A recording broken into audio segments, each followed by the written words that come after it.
দ্বিতীয় নম্বর, আবু দাউদ শরীফের 1381 নম্বর হাদিস। এই হাদিসের বর্ণনাকারী আব্দুল্লাহ ইবনে আব্বাস রাদিয়াল্লাহু তাআলা আনহু, তিনি বলেন, আব্দুল্লাহ ইবনে আব্বাস রাদিয়াল্লাহু তাআলা আনহু قال قال رسول الله صلى الله عليه وسلم التمسوا في العشر الأواخر من رمضان في 9 تبقى وفي 7 تبقى وفي 5 تبقى।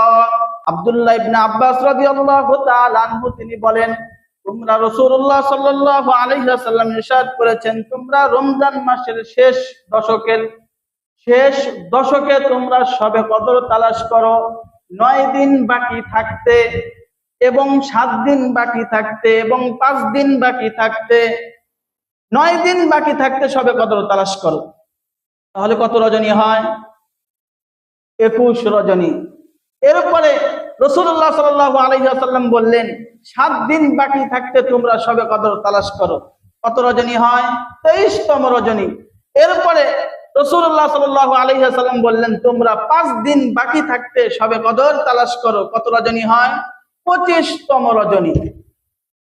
তাহলে এখানে আমরা 3টা রাত পাইলাম, 3টা আমরা রজনী পাইলাম। এই 3টা রজনীতে শবে কদর হতে পারে। আজকে আমরা শুধু 27কেই গুরুত্ব দেই, আর বাদ বাকি বেজর রাত্রিগুলোকে আমরা গুরুত্ব দেই না।